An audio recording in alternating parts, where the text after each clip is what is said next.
Hello, everyone. I'm pleased today to be able to speak with Rob Henderson.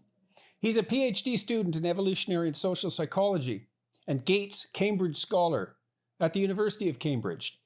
He received his bachelor's degree in science in psychology from Yale and is a veteran of the U.S. Air Force. His writing has appeared in the New York Times, the Wall Street Journal, and Quillette, among other outlets. He is currently writing a memoir tentatively titled Troubled, a memoir of foster care, family, and social class, to be published in late 2022 by Gallery Books, a division of Simon & Schuster. He is possibly best known for the idea of luxury beliefs, which is where I first came across him, first published in the New York Post in short form and then in longer form in Quillette. Thanks very much for agreeing to talk to me today, Rob. It's a pleasure to have you here. It's great to be here, Dr. Peterson. Thank you. No problem. So let's talk first of all about luxury beliefs and exactly what that means and how you came up with the idea and what the consequence of disseminating it has been. Yes. So the luxury beliefs idea I define as ideas and opinions that confer status on the upper class while often inflicting costs on the lower social classes. And I mean, there are multiple strands to this idea, but it originally started with my observations in undergrad at Yale. So as you said, currently I'm a grad student at Cambridge. Before this, I was a student at Yale. But before that, my life was a lot different. I grew up in foster homes in LA. Later, I was adopted into a working class town in Northern California, served in the military. So I just had a completely different set of life experiences and background than many of my peers at this Ivy League university. And in that New York Post essay, the original luxury beliefs essay, I opened with this story of this conversation I had with a classmate of mine in undergrad.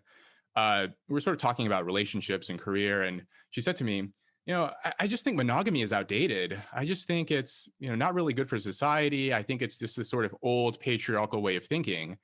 And I'd heard things like this before, but this time I asked her, well, what do you plan to do? What do you want to do with your own life and with your own relationship situation and so on in the future? And she herself said, well, I'd like to get married and settle down and have a family at some point, sort of after my career takes off. And I asked her, well, what was your life like before that? How did you grow up? And essentially she had come from a very stable, intact two-parent family. And so this puzzled me because this was emblematic of so many of the opinions I'd heard of in undergrad from my peers. They would say one thing, they would believe this one set of interesting or unusual beliefs that I'd never heard before from anyone else. But then they themselves had come from sort of more conventional upbringings, and they themselves planned to have that kind of life, that sort of more stable traditional family. I'd once heard someone put this way that a lot of sort of affluent people, they walk the 50s and talk the 60s. And I wondered, what's going on here? And so while I was an undergrad, I came across a series of papers, series of ideas, both from psychology and sociology. So these sort of sociological aspects, I drew this from Thorstein Veblen. And Veblen's idea, he wrote The Theory of the Leisure Class in the late 19th century. And he basically said that, the elites of his day, they broadcast their status with their material goods, with expensive clothes, tuxedos, evening gowns. They take up these very expensive and time-consuming hobbies like golf or beagling. And all of this is to basically indicate their high social position. And some people say this book was written sort of tongue-in-cheek, but I think there's a lot of truth to this. Now, if we fast forward to the modern day, I think there are two things going on with why it's not actually fashionable anymore to display your status with luxury goods, with material goods. Number one, I think it's become viewed as kind of gauche. If you walk around an Ivy League campus today, the students they don't have the Ivy look of like the 1950s or the 1960s. They kind of just look like regular college students, number one. And I mean, this is true pretty much anywhere. If you look at very wealthy people, and the famous example of this would be Mark Zuckerberg wearing cargo shorts and a hoodie. It's just not that cool anymore to wear clothes that indicate that you're high social status. The other thing is material goods have become more affordable. Even my sort of poor and working class friends back home, all of them have iPhones. Maybe of course, like their lives aren't as comfortable as my peers in college, but a lot of material goods have become so affordable that it's become harder to stand out in that way. Yeah, And you so see my that claim, reflected, I think, to some degree in the decline in burglary, oh, right? right. Material objects Mm. just aren't as worth as much as they were, and so they don't distinguish between people anymore. It's not worth it anymore to steal things. And so that's the aspect of it that led me to think, okay, well, first of all, luxury goods are not being displayed as much by the upper class, but I still think it still seems to me they care very much about social status. And this is where the psychology aspect of it comes in from researcher named Cameron Anderson at UC Berkeley. He's a psychologist who found, he and his colleagues found that basically the upper class cares the most about social status. They care the most about obtaining it, and they care the most about preserving it, which at first I thought was a bit counterintuitive. I thought that perhaps the most downtrodden, the kind of people who are on the lowest rungs of society would care the most about obtaining money and wealth and status, but that's actually not true. It's the people who are already at the top who care the most about it. And that's really what I saw at Yale too, where, these people were very much, they were strivers. They were very interested in pursuing status. Do you suppose that's a partial consequence of the fact that failure is perhaps more painful than success is rewarding? So once you have it, let's say you have high social status, you're very much inclined to keep it because the alternative would be so, I suppose, in some sense, unthinkable, so catastrophic for you. Right. So this is the idea of almost like this prospect theory idea that when you have it, it hurts twice as much as obtaining it. I think there is something to this idea. I noticed there was a lot of anxiety among many of my peers. This feeling that they have to keep up, they have to constantly strive, they have to get on to the next goal. And I think what exacerbates this feeling is that they're surrounded by people just like them. It was a bit unlike my own experience. When I had got into undergrad, I thought like, okay, so I'm okay. I got into college. Like that was my goal. I never thought I was ever going to get into college. And so when I got there, I thought like, oh, I'm okay. And then I saw that these people didn't feel okay, that they had to get the next internship. They had to get into law school. They had to do this. They had to do that. And I think a lot of it is because they're around people. They've grown up around those kinds of people their entire life. And so there's this belief, like it was inevitable, like they always had to do this. There was never a question of their success. Right Whereas from for the me, beginning. it wasn't like that. Yeah, well, All of this pressure. when I taught in Boston at Harvard, I mean, one of the things I noticed was that the students there were, they were pleased to be at Harvard. There was no doubt about that, but it was extremely competitive implicitly. And I suppose that's part of the consequence of it being essentially based as much as it could be on competitive merit. And so it was also the case that many of these students had been outstanding where they had come from. They were class valedictorians and usually had at least one or two other major accomplishments under their belt. But then when they got to these intensely selected institutes, they were also, in some sense, average instantly and below average in many ways because no matter how smart you are, the probability that you're the smartest person in your class at Harvard is pretty damn low. And so the implicit level of competition was extremely high. And so that might also exacerbate the sort of tendencies that you're describing. And people tend to compare themselves to their immediate peers, not to the broader world. Right. And this is part of why I think is driving this. I make this point in the essay that their Dunbar's number, the 150 closest people to them are 150 baby millionaires. And so if that's your social circle, then you feel this constant underlying tension to display your status in some way. And so my claim is that the affluent, in large part, have reattached, or they sort of detached status to goods and reattached it to beliefs. And this was driven by my, sort of what I saw where I heard opinions and ideas that I had never heard anywhere else. I mean, probably the most, contentious recent example of of a luxury belief is this idea of abolishing the police. To me, this is so emblematic of, very comfortable, highly affluent, educated people who would never have to bear the cost of what that policy would entail, and yet they're propounding it. They're broadcasting it and promoting it with the knowledge that this is going to make them look good to their peers. It's going to make them look progressive and interesting and provocative and win them all of these social points from their social circle without really giving much thought to what would happen to the poorest among us. Yeah, And well, one of there's the a lot things of that always research struck indicating. one of the things that always struck me about beliefs in progressive, so-called progressive causes among high status individuals, or those who are about to be high status individuals, which would typify everyone in an Ivy League university. I mean, if they're not high economic status at the present time, they certainly will be, by all likelihood, by the time they're 30 or 40. So they're already part of the upper class, regardless of their claims. They seem to want to have it both ways. They want to be members of the most privileged class and then also be rewarded for their allyship, let's say, with the oppressed. And so they get to be rich and privileged and friend to the oppressed at the same time, which always seemed to me to be a form of greed rather than sympathy, rather than genuine sympathy. There's not much self-sacrifice involved in the adoption of the beliefs that you just described. And what I don't remember who said it, when the upper class catches a cold, the lower class gets pneumonia.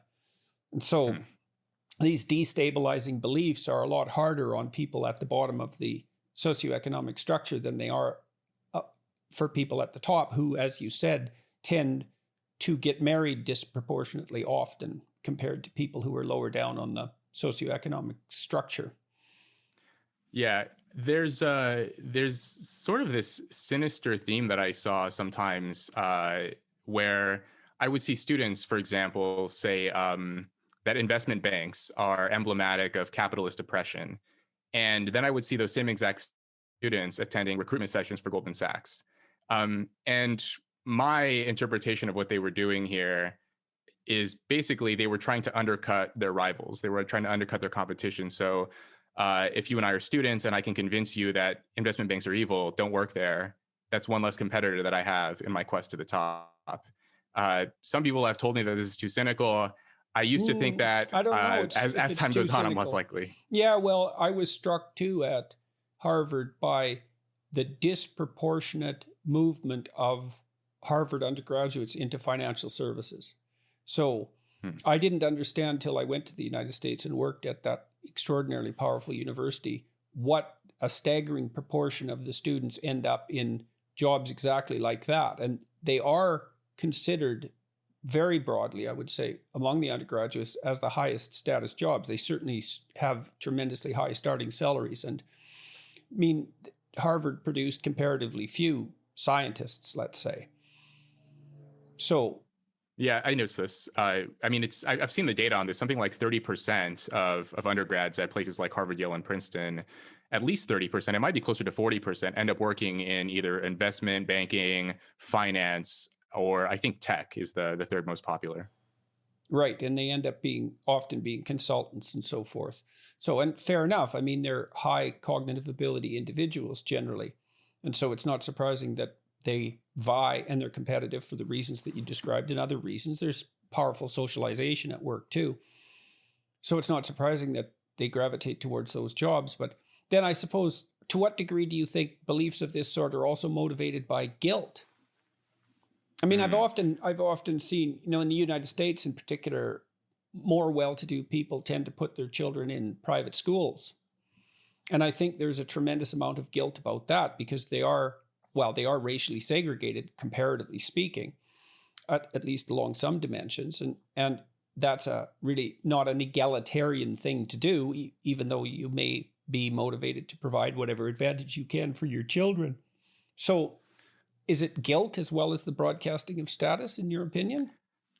I don't know. I think that there's a lot of performative guilt. It seems like they talk a lot about guilt, but when it comes to actually paying any kind of personal cost, I really don't see their behaviors aligning with their luxury beliefs. Like you said, they're willing to shell out all this money for private schools. They're willing to pay money to live in secure neighborhoods. There was a story last year, sort of at the height of the pandemic. In addition to a lot of the protests and the riots that were going on in Manhattan, a lot of rich New Yorkers fled to the Hamptons and they had hired private security.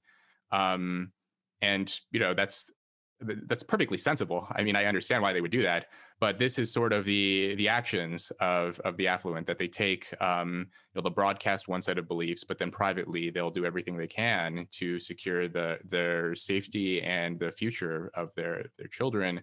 So maybe it's guilt, but I'm not sure how genuine it is. I mean, I just saw, like, I mean, there's so many examples of these luxury beliefs that I saw, from, like I said, the police issue to the like open borders to decriminalization of drugs. I mean, all of these issues, I think, are disproportionately harmful to working class, lower class people, and there's no cost, no actual, maybe there's guilt, but there's no actual sort of costly benefit or costly extraction Yeah, well, from it the upper also may class. be that when you're relatively protected, but implicitly, let's say, okay, so you live in a gated community, you live among wealthy people, you live in a neighborhood where crime is essentially non-existent, where privation is essentially non-existent, all of these things, then the cost of order provision seems disproportionately high because you have no idea what it's good for.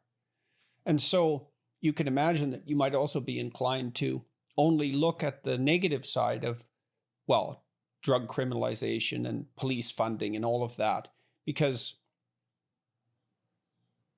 it doesn't appear in your world that there's a necessity for those things.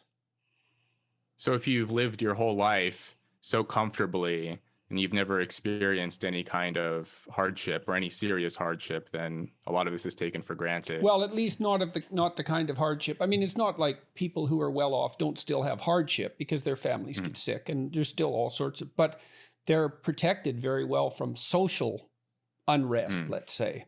And so the means necessary to ensure that society remains at peace, the enforcement reasons, for example, and that would include border protection, seem exclusionary and unnecessary when they've never been a threat of any sort at all. Yes. I mean, even beyond the physical safety issue, one other interesting example of this phenomenon, I think, is a lot of people in tech, these sort of tech tycoons, will sort of promote the benefits of addictive technology while privately they go on these sort of dopamine fasts. They don't use this technology. Steve Jobs famously would not let his kids use an iPad. A lot of other people in tech reportedly tell their nannies to carefully monitor how much their children use smartphones and so on. There are TV personalities who own television networks, but they don't have a TV at home. And a lot of this, I think, is sort of like, don't get high on your own supply. Addictive technology is okay for the masses. All of you can sort of get sucked into these screens, but I'm going to be very careful with how me and my children and my family interact with this technology that I'm getting rich off of. So it goes even beyond the sort of physical security. I think it's even more so about, you're taking care of yourself while not so much thinking about the harmful effects on others. Yeah, so it's a matter of wanting to have it both ways. And so what would you consider, what is the universe of luxury beliefs? Well, I would say that luxury beliefs are primarily situated, of course, among highly educated, affluent people. And essentially, I mean, I suppose, I'm not keeping this compendium, at least not yet, of every luxury belief that exists. But essentially, if someone of a high social position expresses a belief, I think it's important for anyone who holds any kind of influential position in society to think about, well, what are the consequences of if that belief were to be implemented? And especially when it trickles down. One of the effects, like a for example. Conservative. Yeah, well, Sure. I mean, conservatives are always concerned with unintended consequences, right? And so they don't presume that hypothetically benevolent social policies are going to produce a positive result. Sure, and I think there are social patterns that give reason for concern. So, for example, this idea of sexual promiscuity, I think the latest manifestation of this is polyamory. I had this conversation with a friend of mine, a couple of years ago. He told me, Rob, when I open up my Tinder app, this dating app, and I put the radius to just a couple of miles around. He also attends, a university. When I put it just to a couple of miles around, it's pretty much all of my matches. All of the other profiles I see are other women students at the university. And when I look at their bios, half of them say that they're polyamorous, or they're interested in an open relationship, or they're not looking for anything too serious. And then he told me, when he extended the radius to match with women outside of the university into the town, which is sort of this working class town, he said that about half of the women that he saw on his app were single moms. And so, and it's the same age group, right? Like 18 to say 23 years old. So in the university, they're interested in having fun. And then the 18 to 23-year-old working class women are having a much different experience of life. And my claim is that the luxury beliefs of the former have basically trickled down and wreaked havoc among the latter. So starting in the 1960s, there's data from Robert Putnam and Charles Murray and others, which you may have seen, showing, for example, that in 1960, children born to working class families and children born to affluent families, 95% of them were born and raised by both of their birth parents. And if you fast forward from 1960 to 2005, the affluent families, the children of the affluent, had dipped slightly. So it was 95% in 1960, and by 2005, it had dropped to 85%. So it was a slight drop, but by and large, still overwhelmingly intact families. Now, for the working class, again, in 1960, it was 95%, and by 2005, it had dropped to 30%. So a completely different world, essentially. We should point something out there, too, because there's an interesting progression between different ethnicities and races along that curve. So the first, correct me if I'm wrong, but I believe this to be the case, the first population that really affected was the Black population. Then it was the Hispanic population. Then it was the white population. But the curves match. They're just like 10 years apart. If you look at the same socioeconomic level. And so, yeah, that's a good example of policies that are hypothetically liberal at the high end having a devastating effect farther down. And, right. These people who claim that marriage, for example, is a patriarchal institution. Well, the best rejoinder to that I know of is then, well, why do the rich get married and the poor don't? Are they choosing to oppress themselves given their options? It doesn't make any sense. I mean, I think it's an absolutely foolish theory to begin with, but that seems to me to be a piece of data that indicates quite clearly that if you have a choice, that's what you pick. Or if you have the widest possible level of choices, that's what you choose. And so, yeah, it's a catastrophe. Although, the fact that it's a catastrophe is also hidden by a whole other set of luxury beliefs, like all families are of equal value, which in some sense is true, right? Because if you're thinking about how each person should be valued and whether or not the child of a single mother should be valued, well, obviously the answer to that is yes, but that doesn't mean that all family configurations are equally functional on average. And I think the data is absolutely clear that children with intact two-parent families do far better. Now, if you get divorced, there are things you can do that moderate the effect of the divorce. What's his name? He wrote The Boy Crisis. Warren Farrell has documented a number of ways that people who get divorced can ensure that their children do about as well as they would in an intact family. And some of that involves approximately 50% contact with each parent. I think the parents also need to attend counseling, third-party counseling, so that they can maintain a reasonable relationship, and they have to live within something approximating a 20-minute drive from one another. Something like that. But I mean, that takes a lot of balancing and dancing to replicate that environment. And it seems impossible in our society to have a discussion about the fact that some forms of families are better for children than others. And because we think of any imposition of a value analysis of that sort as discriminatory. And, in some sense, it is discriminatory, because when you say that one thing is better, you're also saying at the same time that the opposite of that is worse. Well, and then it depends on who you're trying to focus on. And while I go by the data fundamentally, and, children born to young single mothers, especially if the young single mothers are troubled and therefore also easy targets for predatory males, they don't do well. And there's multi-generational effects of that. And we're too bloody naive and I don't know, immature, I guess, to have a serious conversation about such things. And we also don't know how to put the genie back in the bottle. But there's no tax break, for example, for stable married couples. So there's no economic policy that supports it. Yeah, I mean, I'm not entirely sure that would even change much. I mean, I think this is much more of a cultural issue than an economic issue. I mean, a lot of people say, it's kind of interesting how many different excuses are produced for this. I mean, like you said, a lot of people say that it's this patriarchal institution, but then why are the rich getting married more than the poor? Well, I don't even know what that means. Say, let's talk about that for a minute. I mean, sure. I suppose that claim is grounded in the historical interpretation that in the past, women were treated in some sense as the equivalent of property.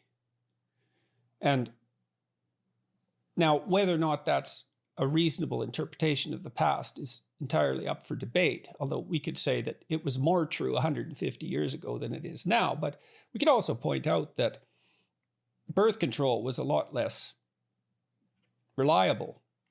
Yeah. And so the relationships between men and women didn't have the freedom they have today for all sorts of reasons, hygienic reasons for that matter. I mean, one of the things that freed women was the easy access to technology that dealt with menstrual cycle and public toilets and all of that. I mean, we just don't understand how much sanitary technology, for example, is built into the infrastructure, as well as safety, because women can walk down the street unaccompanied without any problem, comparatively speaking. We don't understand how much of that has changed the relationship between the sexes.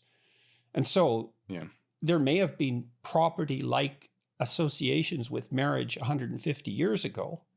But first of all, that doesn't necessarily mean that was a patriarchal institution. I mean, it was still the case that the idea was that the men would stick around and provide economic support and care for the children. And that's a long-term binding contract. And it seems to me the opposite in some sense of libertine freedom.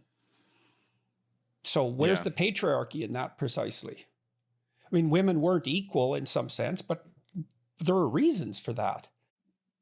I mean, many people have made the argument that by loosening the norms around marriage, it's actually been to the benefit of men in some sense, to be able to have lots of promiscuous partners with many different women and perhaps impregnate some of them and not have to stick around. There's no obligation to them beyond producing child support payment. So that means that it's advantageous to psychopathic men. Right, dark triad types. Well, exactly, because, the hallmark of psychopathy is short-term advantage taken by a given individual without care for anyone else. And it certainly seems to me like dating apps like Tinder. Now, I don't want to call every male who's successful on Tinder a psychopath. I'm not saying that. But I would say that it isn't obvious to me at all that if you're a successful polyamorous male on Tinder, and so that's going to be a very tiny subset of men that are hyper-selected by women, a tiny subset of men who receive almost no rejection, they're set up to learn to be psychopathic because all their interactions with other people can be devoted to short-term sexual gratification with no emotional intimacy or long-term commitment. And that's a hell of a training ground as far as I'm concerned. It depends on what you want for a society. But as you said, even the affluent women who profess a desire for polyamory, which is complete bloody rubbish in my estimation and completely underestimates the economic consequences of sex, they still dream of the fairy tale princess who meets the prince who wakes her up with a kiss and are married happily ever after. So it's such bloody nonsense. We allow our culture to be run by the pathetic fantasies of immature adolescent delusion, fundamentally, as far as I can tell.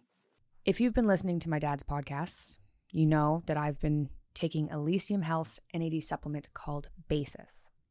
I like it. I wanted to talk to you guys about their second supplement, Matter, a brain aging supplement developed in partnership with the University of Oxford. They have dozens of the world's best scientists working with them, and 8 of them are Nobel Prize winners.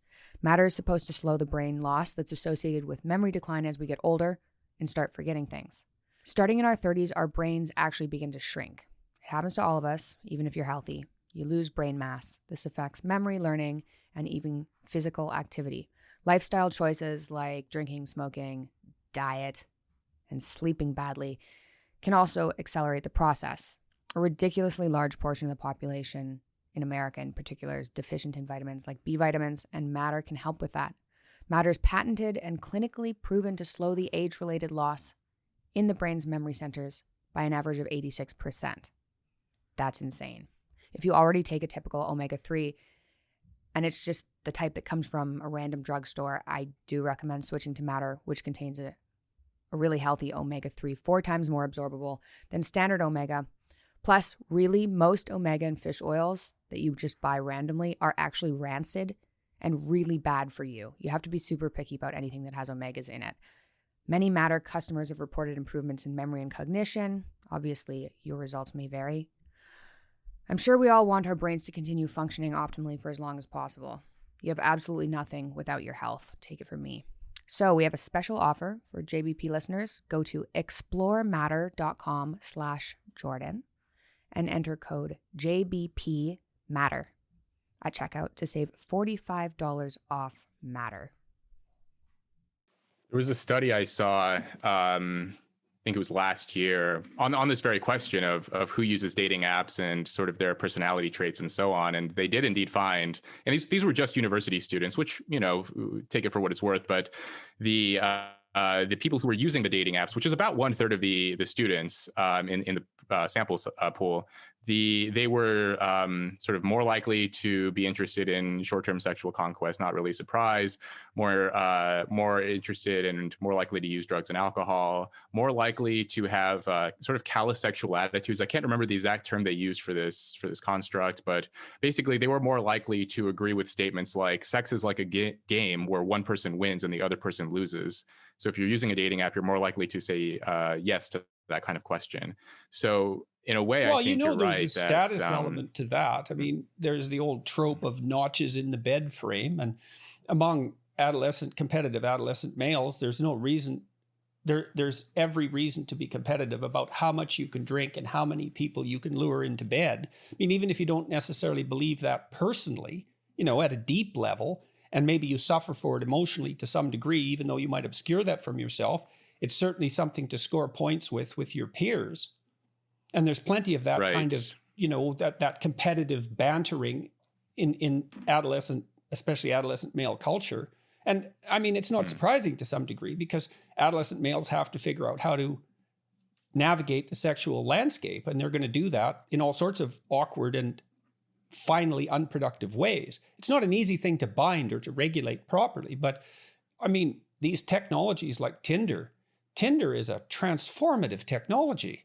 And it's radically underestimated in terms of its potency because it produces hyper-successful predatory males and reduces rejection. It eliminates rejection because, I mean, you can be totally rejected, in which case you're a failure on Tinder. But in normal pre-mating interaction, let's say, there's a high probability of rejection, especially on the part of males. And that technology... Well, there's actually research on this. Yes. On Tinder. Yes. So there's research basically showing that. So on Tinder, women they like, swipe right. They like the profiles of only 4% of the men that they see on the app. Whereas for men, when they see female profiles, they swipe right or like more than 60%. That's 60% of the profiles they see. So that's really worth concentrating on because that's a great example of hypergamy. Right? So women mate across and up success hierarchies. And men mate across and down. Right. So, and the women like men who are about 4 years older, cross-culturally.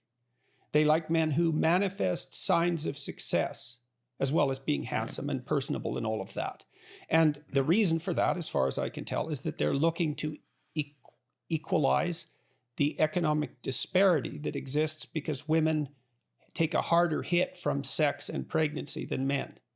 So they're looking to equalize that. And no wonder they're looking for someone who's competent. This is for long-term mating, who's competent and generous, right? You want both of those. So competence would be intelligence, general cognitive ability, and the markers that go along with that. They want conscientiousness or openness, as well as other desirable personality traits. And they want generosity, honesty, all of those. But so they're looking for someone who can provide. Well, it's not because they're greedy precisely. It's because, well, they're going to put themselves in a more vulnerable position if they have a child. And we know this because even affluent women who have a child by themselves or who get divorced tend to drop down the socioeconomic hierarchy a fair bit, which is, of course, why alimony payments and all of that are necessary. So this hypergamy means women are much more selective in their mating than men are, and that's true cross-culturally. And it's not surprising because they pay a bigger price for sex. It's more dangerous for women because they can get pregnant, and it might be more dangerous emotionally as well. And I believe that would be a reflection of their higher levels of agreeableness and higher levels of negative emotionality. So women do put themselves at risk more. And that might be why there's such a intense debate about what constitutes consent on campuses, despite these beliefs in polyamory and all of these things. But so anyways, on Tinder, as you said, women select 4% of the men. Yep. So that means, and I would imagine that 4% is very high up on what you're calling, the success hierarchy. I have a friend, a good-looking guy. He was very active on Tinder for a while, and he accumulated more than 20,000 matches on the app. 20,000. 20,000. And he was so successful that Tinder pinpointed him early on and gave him all kinds of free perks and bonuses and lifted his radius restrictions, gave him the Tinder Gold app or whatever version of it, basically trying to entice him to continue to use the app. They wanted to entice him. This is so amazing. They never want you to leave. These are unbelievably pernicious and vicious broad-scale social experiments that are far more potent than anything like government policy. Well, he's in Genghis Khan territory with 20,000. I don't know if he slept with all 20,000. Yeah, well, maybe my 10,000. suspicions are he tried. And I know that he'll get a kick out of that. That records for like athletes, for example, and movie stars, there's some of the men have reportedly slept with thousands of women. Yes, Wilt Chamberlain, and there's others who are in the same category. But they're men who have women throwing themselves at them all the time, lining up for them. And I've read biographies of people who had that sort of thing happen as well. But that's not the typical male experience. The typical male experience is all rejection. Nothing. Exactly. Right. They might get a couple matches a week. Right. So you see what's happening is that Tinder is one of the forces that's transforming monogamy into polygamy. And the problem with polygamy is that it follows a Pareto distribution, like the distribution of wealth, is that some tiny minority of men get all the sexual opportunity and all the rest get virtually none. And that is a recipe for social instability. I mean, that sort of deregulation of romantic relationships, whereas in the past it was expected for you to have one partner and over time settle down, whereas now it's a total free-for-all.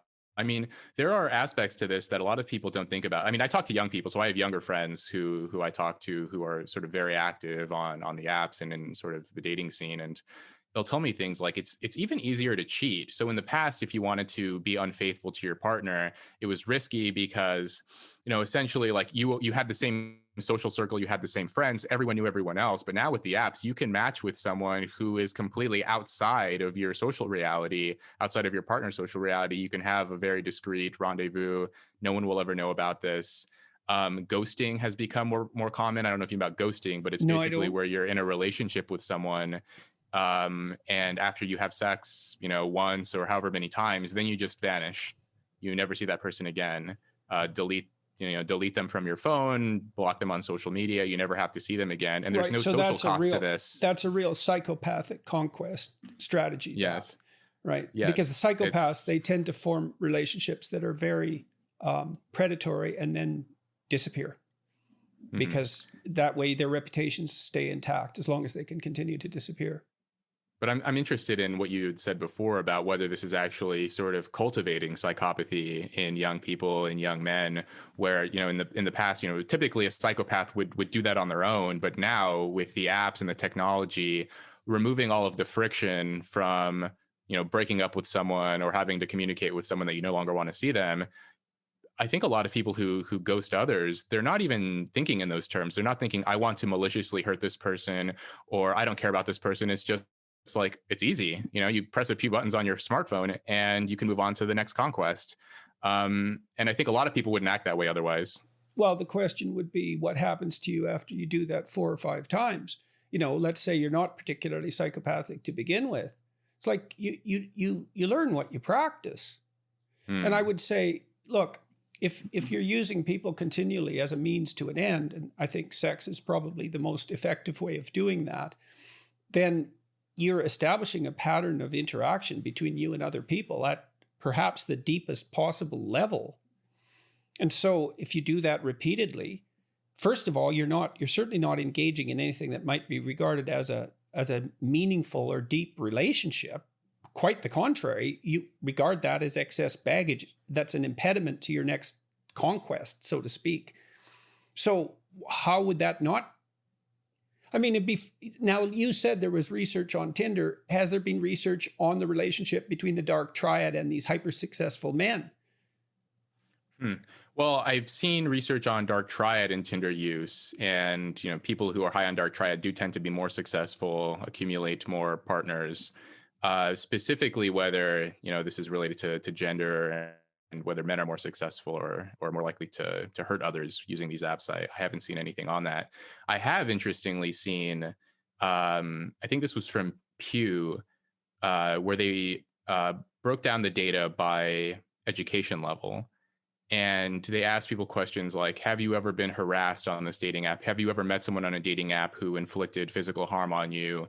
Basically, the wide variety of negative experiences through using dating apps. And they found that people who are not college graduates were far more likely, the women were far more likely to report negative experiences on the dating apps compared to college educated women. And to me, this is also indicative of this, this sort of social class divide. Another manifestation of the luxury belief of sexual promiscuity, where you introduce these dating apps, you have no idea what's going to happen or how this is going to warp society and how people are going to interact in romantic relationships, and it's disproportionately harming lower educated, lower income women who are, like you're saying, they're probably more likely to meet psychopaths. They're probably perhaps less adept in some ways at screening for certain kinds of guys. The other thing is, especially if they're single mothers, because well, they're a lot easier to prey upon. I mean, their straits are a lot more desperate, and they've knocked themselves out of the single girl dating market and lowered their market value, so to speak. I hate to speak of it in terms like that, but it's clearly the case, because to initiate a relationship with a woman who has a child already is to initiate a relationship that has a lot higher upfront cost. The complexity of negotiating the relationship with the child, the additional responsibility that has to be taken on instantly. And none of that's the least bit trivial. So that means, and we know that in general, if you do imagine a triangular representation of a social hierarchy on any valued dimension, the people who are at the lowest level are those who are most susceptible to any sort of destructive tendency that comes whistling through. They don't have as much social support. They're a lot closer to abject poverty. They don't have the broad social network or the opportunities. So everything affects them disproportionately, including epidemic illnesses. And it's the case throughout the kingdom of life that low status confers vulnerability. Oh, that's why people go for higher status, at least in part. Yeah, so the Tinder, I mean, I don't know how widespread Tinder use is. I don't know that much about Tinder, but when I first found out about it, I thought this is a technology that, well, they certainly named it properly, because Tinder starts fires, and it's a fire starter, and not just sexually. And something like 40%, last I saw, something like 40% of people under 30 are using the apps. I would imagine it's probably higher now, especially in the wake of COVID. So the data that I saw collected, I think, in 2019. But after COVID and the pandemic and the lockdowns, there's no other way to meet people. So I'd imagine a lot more people download those apps, and we'll see if they wean themselves off or if they're hooked. I mean, these tech companies use very manipulative strategies. I talked to an executive, I won't say which dating app this was, but he told me that some dating apps will basically what they call, I think they're called seeding, where they'll put fake profiles of very attractive, usually women, right? Because men are actually more likely to use dating apps, and they're sort of more likely to pay for the premium profiles compared to women who don't have to, because they're going to get matches anyway. So anyway, the dating app companies, they'll seed them with fake attractive women profiles and intentionally match with men who have recently downloaded a new profile, basically newly created one.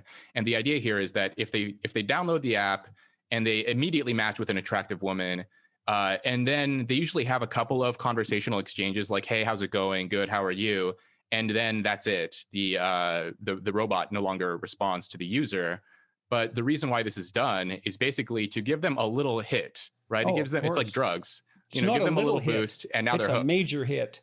You bet. It's a major hit. Yeah, yeah. And so basically they called it chasing the dragon, which is basically a term from drug usage, right? From heroin. You give them a little hit, and then they're going to be chasing that high for the rest of their lives. So, I think that there's so many complexities to this. It is. And they are creating a lot of heartbreak and a lot of frustration. Wait till for the both AI women and people men. get all over that. Well, because you can imagine if you're interacting with someone fake, I mean, that can be tailored to your desire. All you'd have to do is look at the pictures that someone was looking at, and produce a composite that's an amalgam of those attractive women, let's say, and I mean that the possibility for manipulation is almost infinite. And you won't say which dating app. That's too bad, because they deserve the exposure. But I understand your reticence. That's really unbelievably appalling and malevolent. Well, I will say that if one app is doing it, then that means more than likely they all are. So it almost doesn't even matter. They're probably all doing some version of that, because that's how they get users, right? Yeah, well, it's not that clever an idea. It's a pretty obvious idea in a very crooked and horrible sort of way. So it's not like it would take a genius to think it up. Yeah. Yeah. And so this idea of, and I wanted to go back. So this idea of differently educated women, different social classes having different experiences on the dating apps. Well, they're also having entirely different experiences in the real world too, in terms of their dating and romantic relationships after the erosion of marriage, after the sort of deteriorating norms around dating and romance. If, I talked to some people from my hometown, for example, and I think about, the kinds of guys who stayed behind, who didn't go off to college, who didn't join the military, who just sort of languished and hung around there. These are not, just to put it bluntly, these are not, it's not Prince Charming. And so when women are dating these men and there's no social norms, no forces constraining them, many of them act very poorly. A lot of alcoholism, a lot of drug use, verbal and sometimes physical abuse, emotional abuse. A lot of these guys who sort of are not so educated, don't have a lot of money, not a lot of life prospects, when they get involved with a woman, they don't necessarily treat her very well. Whereas, in the past, I think that there were stronger norms around how you're supposed to treat the opposite sex and how you're supposed to interact with them, date them, what's expected of you, and so on. I think with the sort of dissolution of expectations has come a lot more trouble for lower income young women. Yeah, hypothetically, the ones that the progressives are trying to do something for. removing the constraints of patriarchal relationships, for example. The question always is, what flows in when you remove the dikes, right? I mean, that's another problem, I suppose, in some sense, that's analogous to the protection of social class, is many of these institutions that are so casually criticized, we don't know what forces shape them. So, I've been pilloried in the press repeatedly for pointing out that normative monogamy controls male aggression. Now, it's amazing to me that I've been slashed to ribbons for making that case, because I thought that was like Anthropology 101. So, there's two things that every society needs to control, and one is female fecundity because of its high cost, and the other is male aggression. It's like, well, I thought everyone knew that if they were even moderately educated. And, well, how do you control that, regulate it for everyone's interest, particularly for the interest of children? The answer seems to be the imposition of monogamous norms. Now, people object, well, are people truly monogamous? And the answer is not if you set up the environment to differentially award hyper-successful polyamorous males, which is exactly what Tinder does. And there are societies where that's the case, where one man has 1,000 wives, so to speak, and 999 men have none. But those aren't societies that are stable. And those young men who have nothing to do find things to do. And they aren't necessarily the sorts of things that you want them to be doing. Because what the hell do they have to lose, fundamentally? And it's not a good idea to generate a society full of young men who have very little to lose.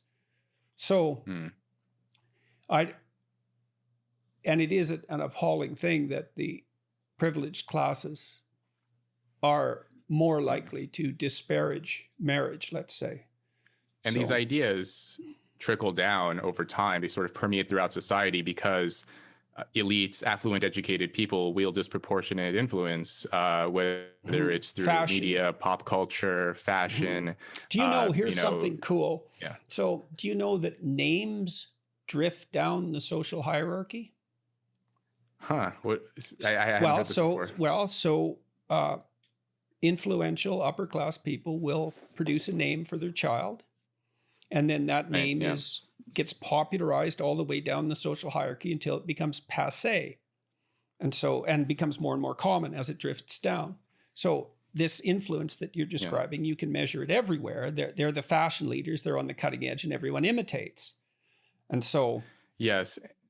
And I think that, so of course, like actual fashion, clothing, of course, the sort of trendsetters, and then it trickles down to everyone else.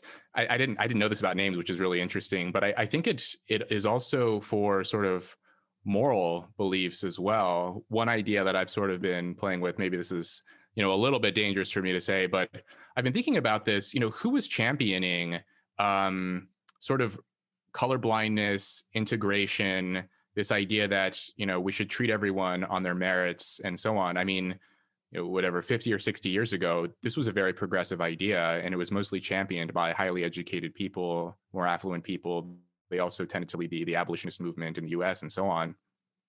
But more recently, things have changed. So my idea here is that in the past, the elites had this idea of colorblindness. Over time, that idea trickled throughout society.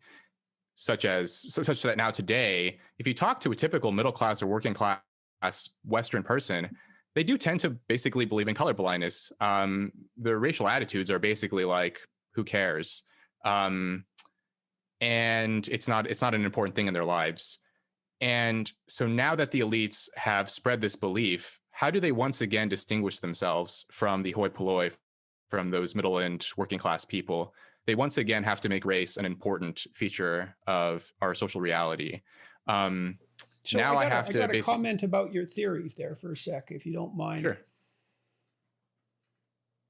When Francis Galton, 150 years ago, started studying, he thought about it as excellence, something like that. I mean, some of the IQ research came out of that. He started to measure people on a whole variety of different dimensions.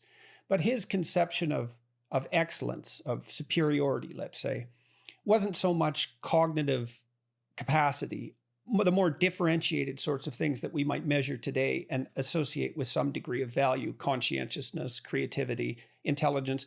Galton, who was an English aristocrat, which is the reason I'm bringing this up, was at the forefront of that movement. And he believed, like most English aristocrats of his time, that England was a superior culture and that English aristocrats were the hallmark of English superiority, right? And so, but that superiority was fundamentally, I would say, moral. That the superiority that was being searched for wasn't economic exactly. That the economic superiority was an indicator of the moral superiority. And so, and that would be associated, yes. So that would be associated with something like moral purity and associated with disgust. Now, George Orwell talked about, because he was from relatively higher social status. I think he was upper middle class, but he said he had a visceral distaste of the working class. And he had to overcome that. And he did. He worked in restaurants and he worked in all sorts of jobs. He went to war. I mean, Orwell strove to overcome that visceral disgust. And disgust is, the opposite of disgust is purity. And that's associated with a kind of moral superiority. And so one of the ideas that your concept brings up is the notion that the central axis of social hierarchy is something like assumed moral superiority. And everything else is a marker of that, including economic wealth. You know, I have this economic wealth because I deserve it. That's an indicator that I'm superior morally. And that would go along with the idea of, I think that would go along with the idea of luxury belief. You need to distinguish yourself from the contaminated lower classes constantly. And there were reasons for that in the past too. You think that is what's going on? Yeah, well, I do. I think that drives in large part the motivation to broadcast these beliefs, is to basically tell the world I'm not one of the, the hoi polloi, one of the little people, unwashed masses, and so they're telling this, to society at large, and in particular they're telling their peers, don't mistake me for one of those people there. And so this is sort of what I'm getting at with this idea that, now that the masses believe that race should no longer be treated as a big deal in society, if you're a member of the elite, if you say that, you may be at risk of being mistaken for one of the masses. And so now you have to sort of reintroduce the importance of race and ethnicity and so on, and say that you don't want to be colorblind. You want to sort of highlight our differences and so on. But this here is a luxury belief because, you may be able to sort of promote this sort of racial divisions among highly educated, highly affluent people. And in all likelihood, it's probably not going to hurt you very much. But if that belief is reintroduced into society, where we should once again pay very close attention to what skin color we are or what race we are, that could create a lot of problems for ordinary people who I think it don't is have the wealth and the problems resources already, and so on. because look, I think one of the factors, and I'm certainly not alone in this, although maybe I can differentiate it a bit better. I think a big part of the reason that Trump was so attractive, I saw this hat in Florida. I've told this story before. It said Trump 2021, Trump 2020. Yeah, because fuck you twice. And I thought, yeah, that's exactly right. It's because there's this perception on the part of the working class, perhaps particularly among working class males, and maybe even more particularly among working class white males, that the progressive types that hypothetically stand for the oppressed have nothing but contempt for them. And the attraction to Trump was, yeah, well, here, have some of this. I feel that every once in a while I'll go back to my hometown, Red Bluff, California, and I'll talk to people, and I can feel this. Like I'll tell them I grew up here. I'm sort of, this is my hometown, and whenever it comes up, so what did you end up doing? I'm honest, and I say, I ended up going to Yale or Cambridge or whatever. But I'm always very quick to follow it up with, but I enlisted in the military. This is sort of my protection.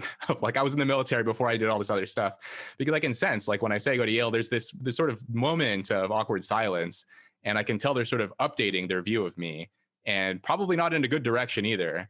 And so then when I follow it up with, but I enlisted, and then sort of things calm back down, I had this experience a couple years ago. I was in a casino playing cards in Corning, which is an even more poor and small town in Northern California. And my sister had, let it slip to the dealer that I was a student at Yale. And the dealer looked at me for a second and he's like, "What are you even doing in here?" In the sense that, like, number one, why would you be gambling in here if you go to a school like that? And then number two, like, it sort of sounded like, I'm not really sure I want you to be in here. And I told him, like, hey, I serve in the military. I just want to play some cards. Let's just have a good time. And he sort of let his guard down at that point. But I think there is this feeling among more blue collar working class people that, the elites over there they look down on us. They view us in a certain way. They treat us like we're stupid or backwards or evil or racist or whatever. And really, it's just not true. That kind of disdain also just sort of amplifies the divisions. And that is something that I'm also trying to highlight to elites as well. I think that there's been a lot of emphasis in psychology on the role of fear in promoting belief. But I think that disdain, contempt, and disgust have been underappreciated as separating motivational factors. Yes. And it's one thing, if someone's afraid of you, that's not exactly offensive. I mean, you might regard it as unfortunate, but there's also a kind of implicit respect. We have for a little bit power. of dominance. Exactly. But if they're disgusted by you or disdainful of you, that means that you're in the contemptible and rotting category, essentially. And that's a lot bigger dagger aimed at your heart than fear. I mean, would you rather be shied away from or sneered at? Right. Yeah. I think this is part of what's driving these sort of class divisions.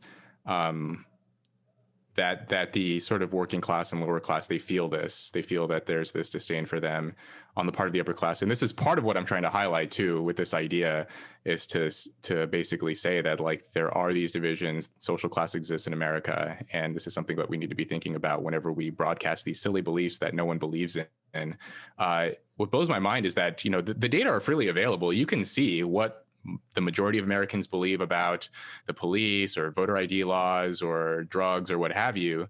And the affluent just don't care very much. They're still going to broadcast their very silly beliefs. I guess. Well, it could even be, to take your hypothesis perhaps a step further, but perhaps you've already thought this up. It's a real marker of my status that I can afford insane beliefs.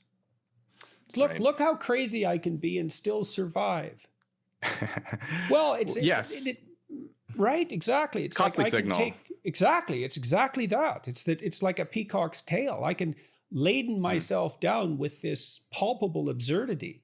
It has no material effect whatsoever on my continued existence.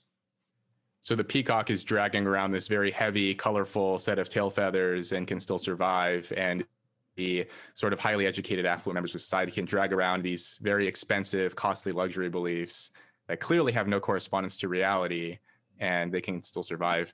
And they have some correspondence to reality for them, because they can afford to experiment with the beliefs without immediately perishing or without, fatally compromising their lives in most cases, not all, but in most cases. Whereas if you're farther down the chain and have less protection, you toy around with polyamory and you end up as a single mother when you're 18. That's the end of that. And so then you have the rest of your life to think about, well, perhaps that wasn't very wise, but, it's a little late then.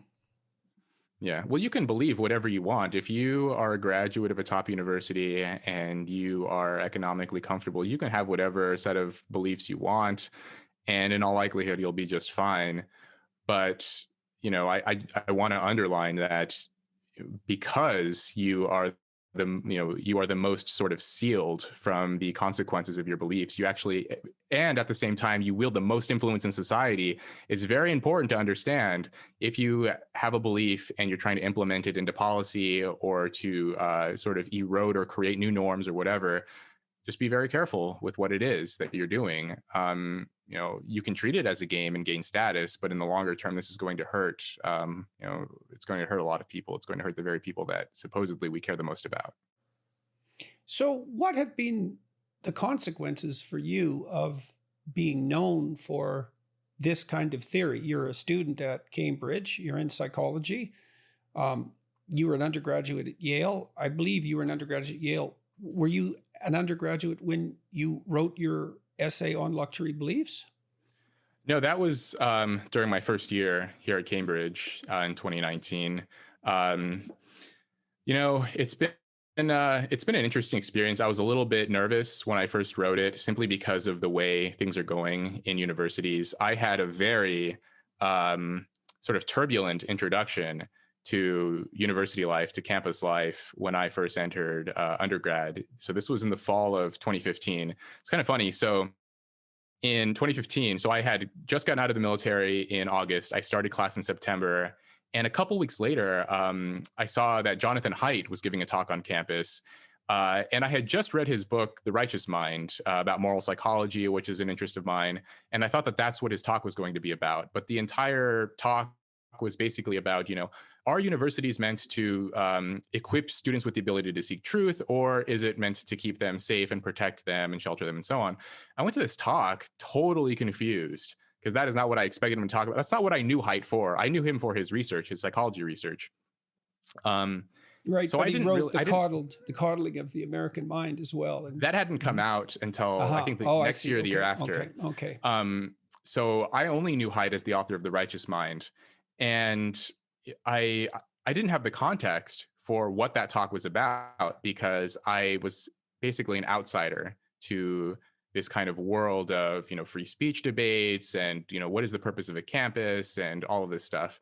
I was basically just like a dude who felt lucky to get into this great university. And then about 3 weeks after that, Erica Christakis, who was a faculty member at Yale, wrote this infamous email about basically defending freedom of expression. The Yale University administration basically sent this email to students. Oh, on Halloween, yes. Yeah, so they basically told students, the administration told students, be careful what you wear and all this stuff. And Erica Christakis wrote a follow-up email saying, if you have a problem with what people are wearing, you should talk to them. It's important to uphold freedom of expression and so on. And there was this entire campus eruption. My first experience, having seen any kind of campus protest like this before, students coming together, there was this very sort of dark undercurrent around campus. People were very afraid to speak out against what was happening. And so that basically was my introduction to what college is like. And that has basically stayed with me ever since. It was a very formative experience for me to see what had happened there. The other thing is, I met with Erica Christakis later. I was interested in taking a class with her. She taught a class at Yale called The Concept of the Problem Child, which is basically, this idea of sort of orphan children who get into trouble and mischief and so on, and the sort of history and psychology of all of that. And, naturally to me, given my background, is a very interesting idea. I was waitlisted for that class, and I was very disappointed to learn that she stepped down from teaching. She said that Yale is not a good climate for teaching anymore because it's no picnic to be mobbed. Right, exactly. It doesn't take very many mobbing experiences to do you in. Yeah, well, I had met with her, and I'd met with Nicholas, her husband, later, who was also targeted by the mob, and to see like the way that the students treated them, called them every name in the book, demanded that they be fired and so on. And then to discover that they were very good people in their personal lives. They had taken in foster kids of their own and helped them and so on. So to see this clash between what the students were saying about them and who they actually were, it sort of formed this cynical perspective that I still have about what kind of people go to these universities and what their intentions are. Hey, but in any case, something to talk to you about too, in terms of your luxury beliefs. So, we were talking, we've talked about two things in some sense. We've talked about luxury beliefs, and we've talked about sexual politics, I suppose, right? And so there's a way of bringing those together. So do you think have you looked at gender differences in luxury beliefs? So for example, the universities, especially the liberal arts, are now dominated by women. And that's not a trivial transformation. It's a fundamental transformation. And Haidt's coddling idea is easily associated with, an excessive amount of dependence, let's say. And so if the maternal role is fundamentally the sheltering of infants, which I think is a reasonable way of looking at it, then what happens when that becomes political? Because we don't know anything about women's large-scale political behavior, because this is all new. And so when you have an institution that's essentially oriented to young people who could be regarded as children, but wouldn't have to be, but could be regarded as children, is the maternal expression that their safety and security and emotional well-being is paramount. And then let's take this a step further, just to be annoying and horrible. These are all women who are at their peak age of fecundity. And you might say, well, what's happening with all those maternal instincts? They're just gone all of a sudden? Many 19-year-old girls, I've talked to many of them, believe that their career is going to be the most important thing in their life. Very few 30-year-old women believe that, even if they have high-powered careers, because they tend to discover that high-powered careers come at a substantial cost, like 60, 70-hour work weeks, etc.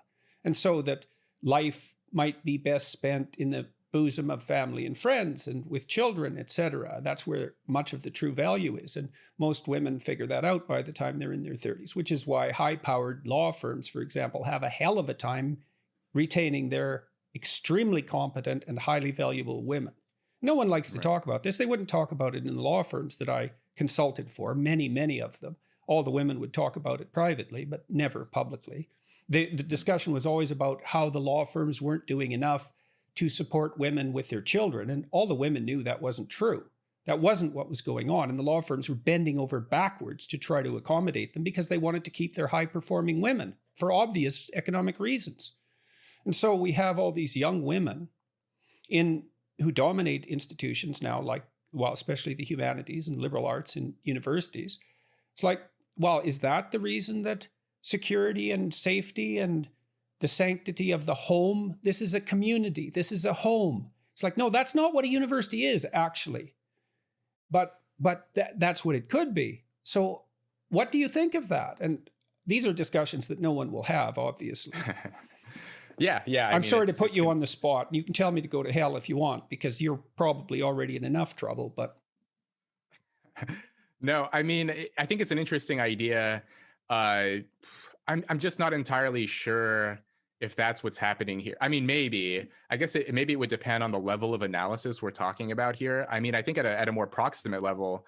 So maybe at that approximate level, it's about sort of gaining social status in your local environment, but perhaps there's sort of this ultimate evolutionary level, like why is it that these are the steps now that one must take to obtain social status? Yes, and maybe exactly underlying that are the evolutionary reasons. Well, that's exactly the question. Here. Well, you also might wonder, what messages do women at the peak of their fertility want to broadcast to the community?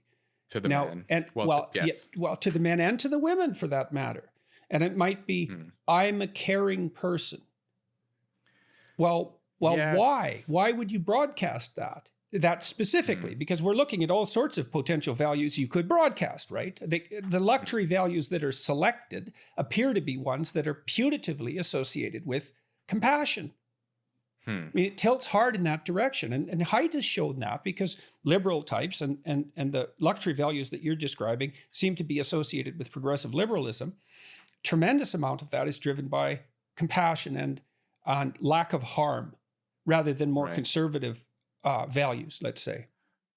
Well, I did see this study fairly recently. I think Mitch Brown, he's a grad student, he was an author on this, basically showing that broadcasting moral values does sort of increase attractiveness to others.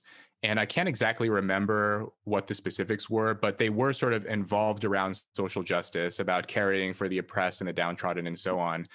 And I think the effect was most pronounced for men broadcasting these views. And women found this to be particularly attractive.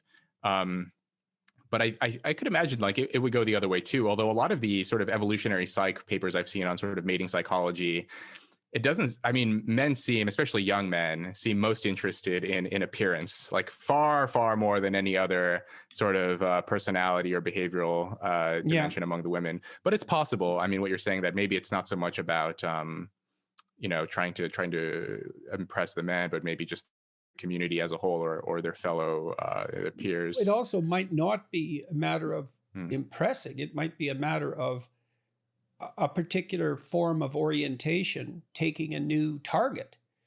I mean, for most of human history, women who were in between 19 and 25 had infants.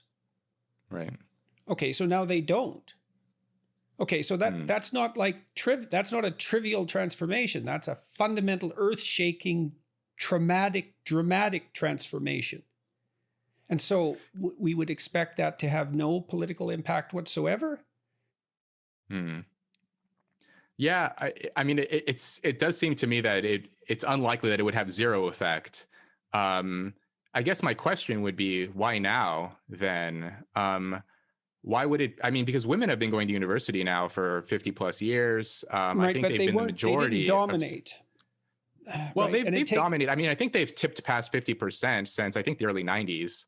So why is it now that, this, I mean, perhaps, that's one ingredient, is sort of the dominance of women on universities, in addition to maybe social media and a few other sort of more recent inventions that have spurred this on. Yeah, well, there was definitely a spike in politically correct beliefs of the sort that you've described in the 90s. Oh, interesting. And, right. I mean, but what seemed to happen then, I think, and that was when I was teaching in Boston, it bubbled up, but then the economy boomed so madly that people seemed to be preoccupied by other things for a long period of time. Okay. So, and then it went kind of back underground, and I thought, well, maybe we're done with that nonsense to some degree, but it certainly popped back up more recently. And also, 30 years isn't very long. I mean, we're looking at massive demographic transformations in the structure of a society. We don't understand. I mean, we already talked about the effect of technology, of computer technology on mating, but we certainly haven't talked about the effect of relatively accessible and effective birth control technology and all of that. We touched on that, but I mean, these are huge changes that we don't know anything about. I mean, even the sort of birth control issue, I mean, it's really interesting to see just like how the discussion around dating has changed so much. I mean, I remember, reading things from the sort of early 2010s, like 2012, 2013, about how hookup culture was this great thing that was liberating. And I think more recently, people are now starting to question that, about whether that's, I mean, educated people questioning whether this is good for society. And yeah, I mean, I've read this very interesting long form article in Brookings. I can't remember the author, specifically about reproduction technology and how essentially this has given rise to, in some ways, to more broken homes. And the reasoning was that once reproduction became a biological choice for the mother, then fatherhood became a social choice for the man, simply because in the past, if a woman got pregnant, there were all of these norms in place for the man to basically marry the woman. These sort of shotgun marriages. The community shamed the men into marrying the women. If you skipped out on the woman, then you were seen as a deadbeat and so on. There was a lot of taboo and shame around that. But yeah, well, we don't even know what effect there is socially, for example, with the presumption that, well, if you get pregnant, it's your own fault because the reliable reproductive prevention technology is at hand. And many women who get pregnant have not taken the pill properly, for example. And so I'm not saying that they should be blamed for that. I'm not saying that. What I am saying is that it opens the door for attribution of responsibility to the women. And we don't know what that effect what effect there is of that on social institutions. that is actually the argument, if I recall, from this Brookings article, which was that, not necessarily on a societal level. It wasn't like society suddenly said, well, now if you get pregnant, it's your fault because of the pill. It was more on a local level. Couples started to believe this. Men started to believe it. The neighborhood, the community started to accept that, if a man has sex with a woman and she gets pregnant, the man can say to himself, well, that's not my problem. That's kind of your fault because, you have this magical pill that can whatever, so I don't have to get involved anymore. And I think the local community and the social environment sort of tacitly, if not sort of openly, but at least tacitly started to accept this kind of logic, this kind of reasoning. And this basically allowed men to skip out on their responsibility. Right. Well, it's almost inevitable to accept it if you accept the proposition that women now have control over the reproductive function. And we don't want to de-emphasize, like I thought the 20th century would be remembered for three things: hydrogen bomb, computer chip, the pill. Three bombs, right? Because there hasn't been a time in human history where females had control over the reproductive function. It's the equivalent of, almost the equivalent of a new species in terms of dramatic biological transformation. Someone's gonna edit that part out and turn it into something. Good luck to them. It's not like I don't feel bad for the women who are put in this position. I certainly do. They have a tremendous amount to contend with. But the other thing that's quite interesting is all of the debates about consent that have emerged on campus and exactly what constitutes consent.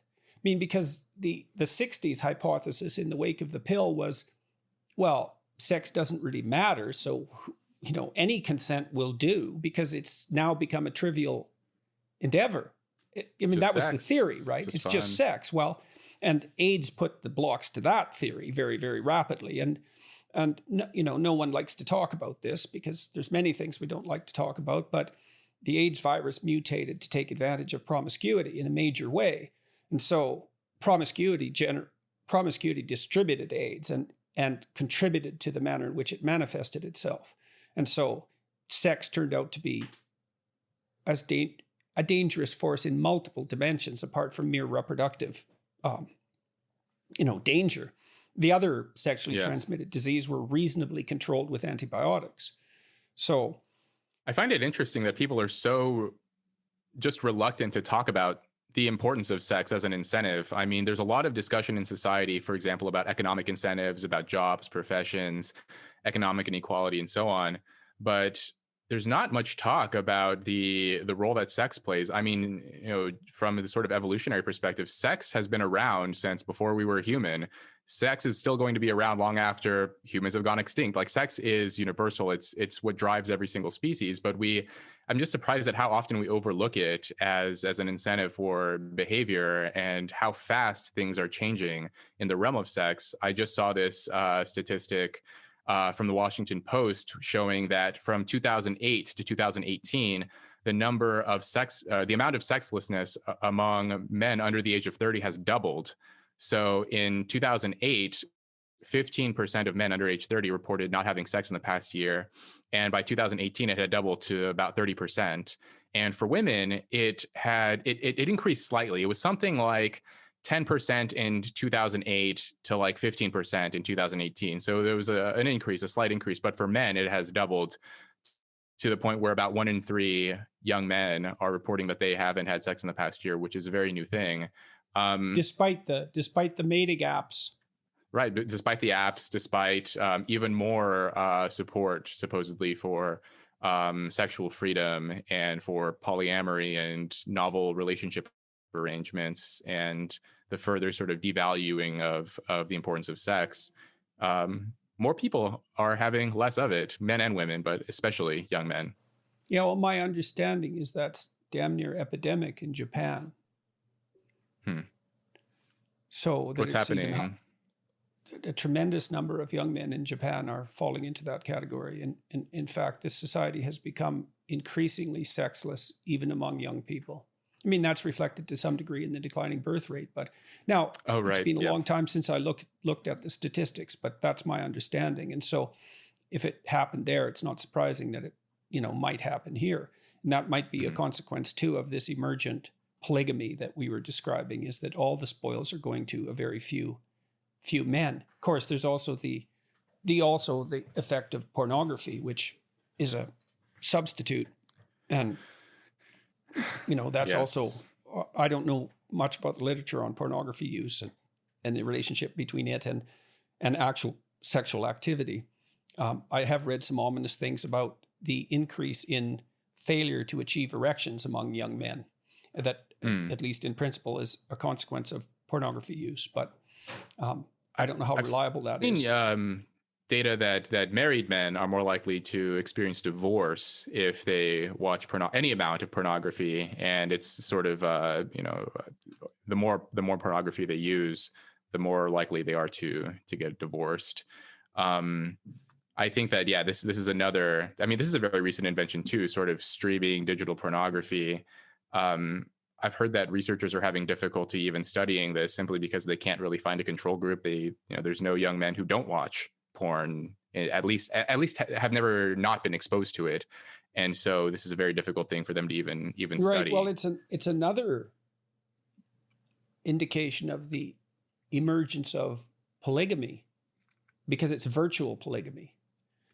You can have an unlimited number of attractive sexual partners. Now it's all virtual, right? But that is a transformative technology. I mean, you can see more pictures of nude women in one day than anybody in history would have ever seen in their entire life. Yeah, and I see this, the consequences of this, how young people interact now, where there's even these contests to see how long they can go without watching it, almost like it's a game. These sort of communities on Reddit or on social media where they'll sort of try to go for a month or go for 90 days or whatever without watching it. First, I think it starts as a game, no FAP.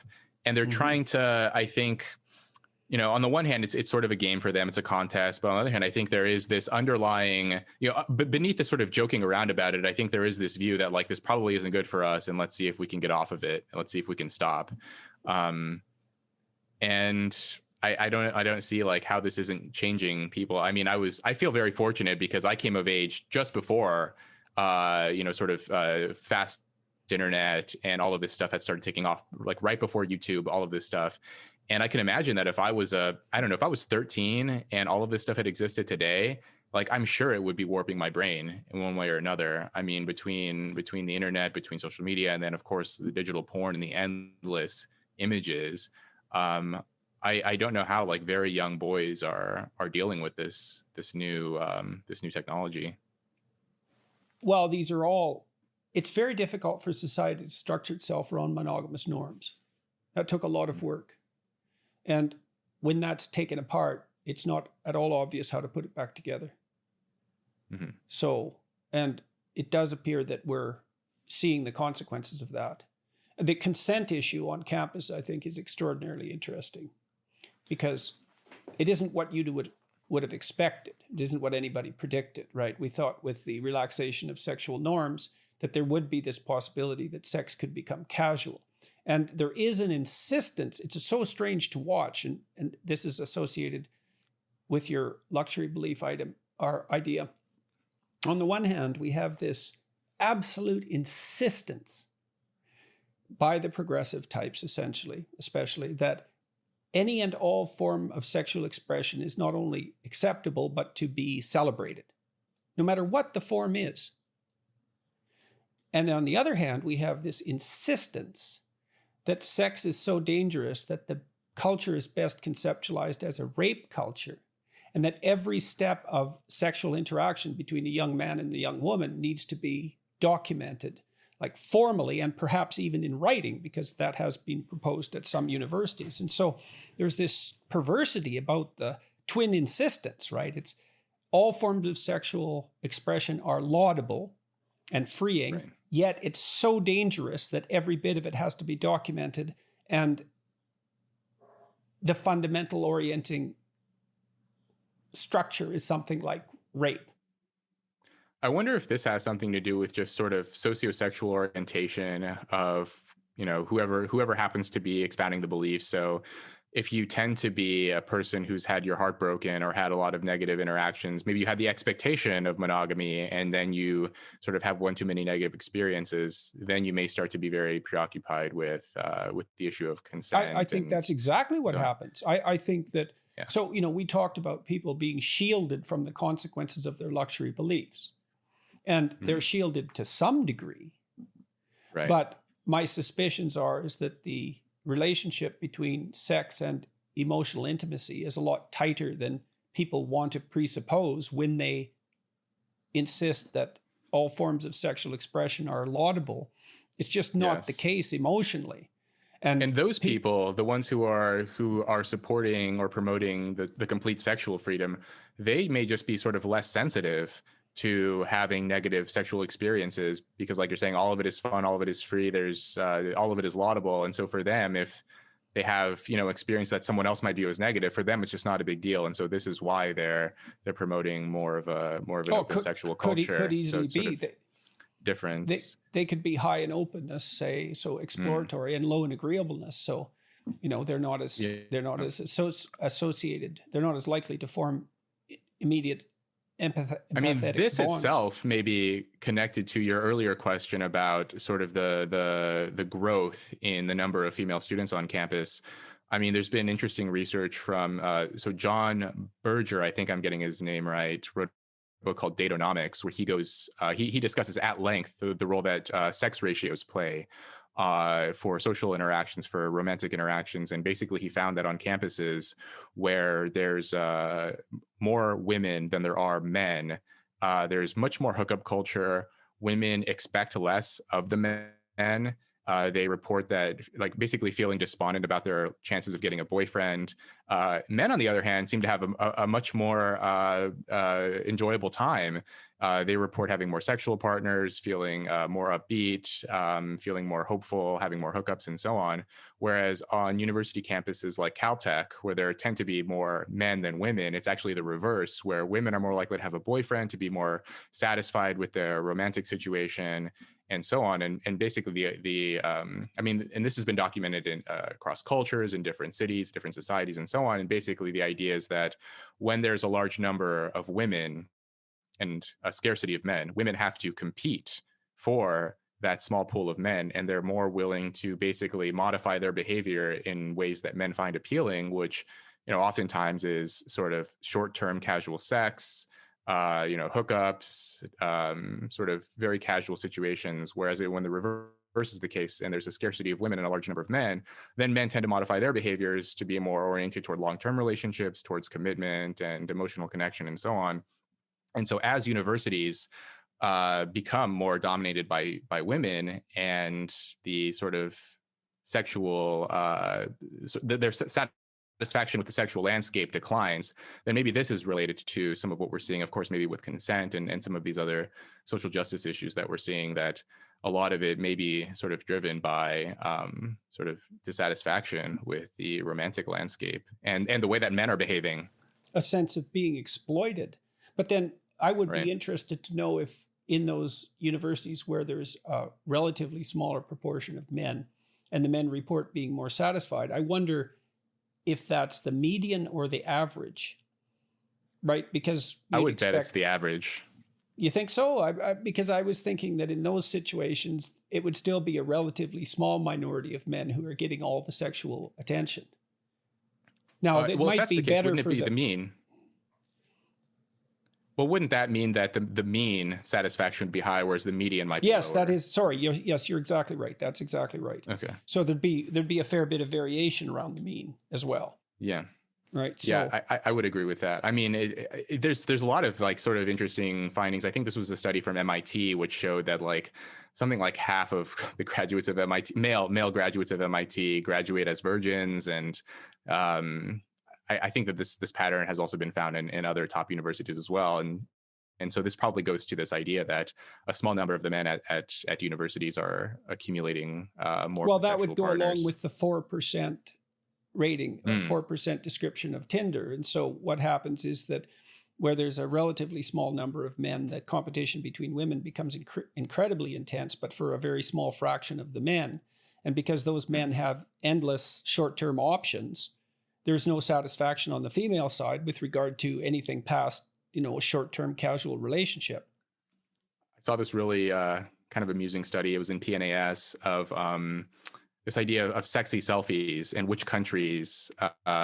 which countries are women most likely to post sort of sexually provocative images of themselves on the internet and on social media. And so the researchers, they put forth various hypotheses. One of them was maybe it's patriarchy. Maybe in cultures where women are treated very poorly, they feel like they have to present themselves in a certain way, very sexually provocative poses and so on.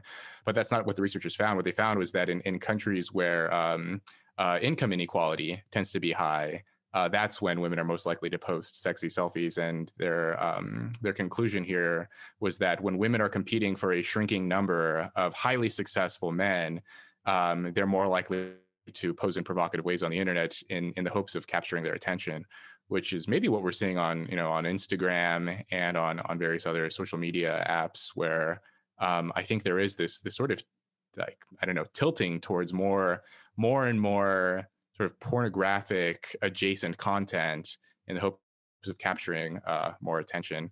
And so I think that a lot of what we're seeing may be due to sort of this overlooked topic of the sexual dynamics in society. So what's been the consequence for you of having pursued this line of thought? We started to touch on that, but we didn't touch on it that much. It hasn't been too bad. Some people have questioned me on this. I've had some somewhat nasty comments from other graduate students here at Cambridge, social media stuff, but it really hasn't been that bad. I've actually met quite a number of people who agree with me and who are glad that someone is speaking out about this issue. I actually met, a lot of friends by talking about this openly. I think that this is just one of those things where people are silent because they're afraid of the reputational cost. But when someone else starts speaking out, they feel more comfortable sort of coming out of their shell more and more and discussing it. On the other hand, I'm sort of reluctant to continue along a career in academia simply because of everything that I've seen. So I mentioned before what I saw at Yale with the Christakises.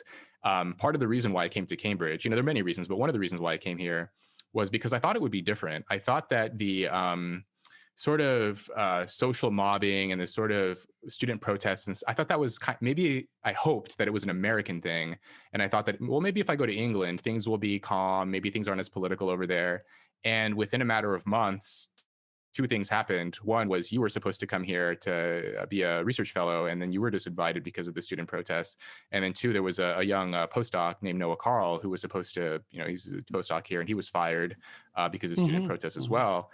And so I thought, okay, well, I come over here hoping to get away from that, and it sort of followed me over here. So maybe this is a sign that I'm supposed to be doing something else other than remaining within the academy. So once I'm finished with my PhD, I may have to I heard through the grapevine that, hypothetically, I was disinvited from Cambridge because a photograph was taken with me in New Zealand of someone wearing a T-shirt that was critical of Islam. But I learned through the grapevine that the decision to disinvite me had been taken before that, and that was used as an excuse. And I'm not at all surprised. Reliable source. Yeah, so it's stunning. So that all of that, it was very costly and painful for me to undergo that. And, it's so peculiar because I was going to Cambridge, hypothetically, to talk about biblical stories with, people at the Divinity Center there. And the biblical story lectures that I've done have been very popular and reasonably influential and, well received by atheists and religious people alike. So it was a serious academic endeavor, and it was very difficult to bear the opprobrium, let's say, that was associated with that. I understand that things have perhaps changed for the better with regards to such decisions more recently, but it was shocking to me to find out that it was based on a lie, and that they used that to smear my reputation. It's quite something. So where are you in your PhD program now? So finishing up my third year, I should have one more year, and then I will be returning to the States don't know exactly what I'll be doing, but yeah, like I said, probably not in a university at that point. Yeah, things have changed so much over the last few years in terms of the political correctness and how reluctant people are to speak out. And I think Yeah, I I think started to I've had enough. experience that at the University of Toronto. I started to get nervous about talking about sex differences in personality. And I taught a personality course and I published papers on sex differences in personality. So it was actually an area of specialization of mine. And for years, I would lay out the data, which was somewhat ethicless. I don't mean laying it out. I mean the data itself. It's like, well, there might be differences between men and women, and there might not be, but the empirical evidence suggests that if you add all the personality differences between men and women together, you can reliably discriminate between who's a man and who's a woman with about 75% accuracy, which is pretty accurate. But trait by trait, men and women are more alike than different. So yeah, fair enough. And there are two dimensions where the differences particularly manifest themselves: sensitivity to negative emotion and agreeableness.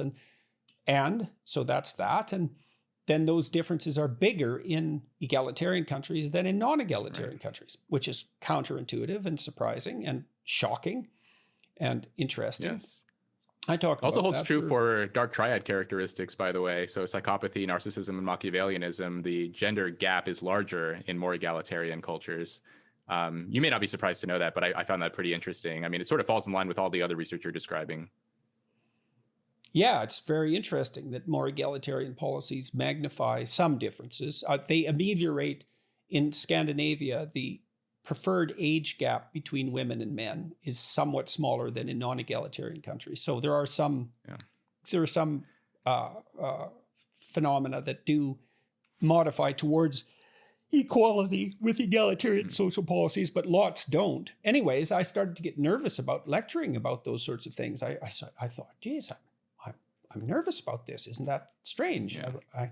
And part of it was because I did have some female students who came up to me after lectures and who were offended. They were snippy and sarcastic, and that very rarely happened to me. And so it was quite marked. I'd have the odd hyper-feminist type stomp out of my first class, even a few years ago, just as a, demonstration of sorts, but that really meant nothing. And then my graduate students started telling me that they were very nervous about discussing anything to do with sex differences, and the women particularly. And so that started to become worrisome. So, and what do you see happening in Cambridge? What's it been like there for you? I mean, well, really, it's been a very strict lockdown over the last 15 plus months or so. But before that, it wasn't bad. I was still fairly open with my views. I wrote, I defended you in an op-ed in the New York Times. I've written, the luxury beliefs posts. I've not necessarily withheld my views. Fortunately, within my department, I haven't had much of an issue. I think the psych department here is very solid. But more broadly, the campus culture is, about the same as it is anywhere else. People are afraid. I had a conversation with a professor here last year. I had lunch with him, and it was interesting what he told me. He said that it's not necessarily that the faculty agree with a lot of the sort of extreme political movements that are going on, but they just want to be left alone. They just want to do their work. They just want to do their research. Yeah. And if a bunch of social mobs come after them and say, you better sign this petition, or you better say this, or you better post that, they just want to do it and get these people out of their lives, get it out of their hair.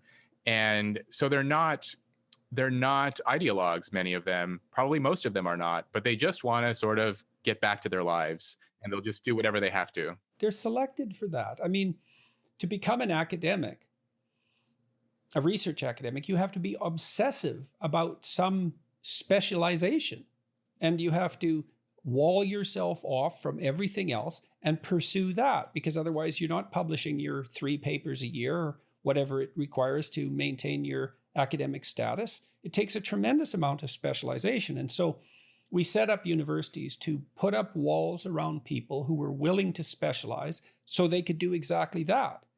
But it's laid them open to invasion by people who have a political agenda. And that's often failed researchers who become administrators, for example, and who are interested in power, which is pretty much what they talk about all the time as well. And so, I mean, I've seen faculty are, in some sense, powerless by choice in some ways against the kinds of demands that you're describing, but it's also a consequence of the selection methods that produced them to begin with and the purpose of the university. I had a friend here who was very active online on social media. So he was a graduate, medical school graduate. He came here as a Gates Cambridge scholar to do research in, I think, biochemistry or something. And he posted something online about his views on being a pro-life person.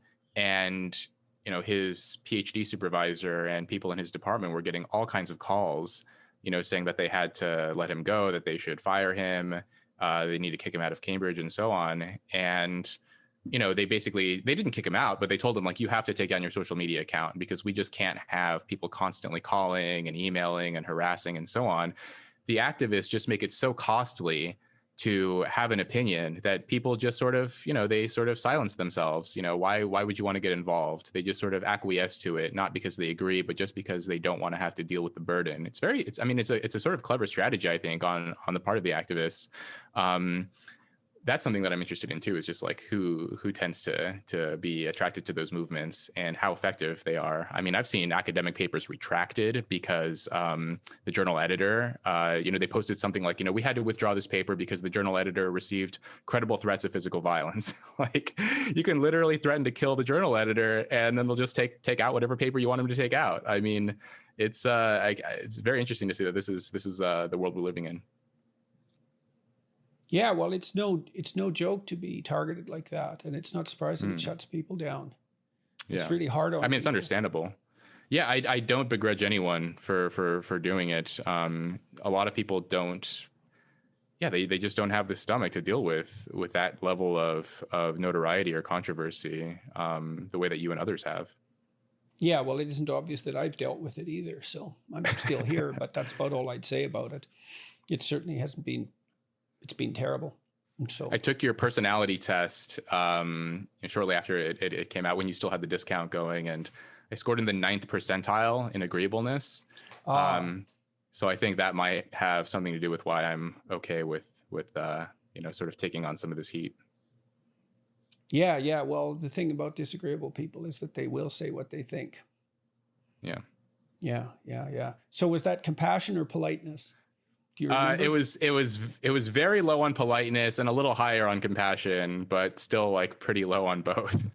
And it averaged out to 9th percentile. So at least I'm a little more compassionate than I am polite.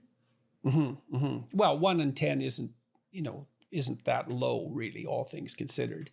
So, but that would explain your willingness to take confrontational positions or adversarial positions. Let's say, well, obviously you also believe that that you're relating something that is true. So we don't know how much moral courage it takes and what personality attributes are shaping the ability to voice unpopular truths. But I suspect disagreeableness has something to do with it. It's strange in my case because I'm very agreeable, as it turns out, but which is probably why I pay a high price for doing it, even though I do it. So. Interesting. Yeah, I was, I mean, I'd gotten into a lot of trouble in school as a kid. I just always had this sort of disposition to rebel and to question rules and so on. And fortunately, over time, I was able to get it under control to some extent. I also scored pretty high in conscientiousness, which may be part of why I was able to land where I've landed. But it was a long, circuitous path to get here. Right. Yeah. Well, conscientiousness is a colder virtue, but it tends to pay off in the long run. Mm-hmm. So what do you think you're going to do when you finish your degree? You said you're not that interested in pursuing an academic path. Yeah, my book is supposed to come out later next year, so near the end of next year, and I'll probably be spending a lot of time promoting that. And yeah, I don't know. I do enjoy research, writing, teaching, all of those things. So in whatever capacity I can, continue to do that, whether it's working at a think tank or even just going full independent and sort of starting my own channel or something like that. And yeah, I'll just be continuing writing and sharing my views in one way or another, although I'm not exactly sure what form that'll take. Well, it was really good talking with you today. I thought the discussion was moved along at a great clip, and I appreciated your viewpoints and your candor, all of that. And I learned a fair bit as a consequence of talking to you, and so much appreciated. Likewise. Thank you, Dr. Peterson. You bet. You bet. Good to meet you. Maybe we'll meet up in Cambridge if I ever come there. Let's do it.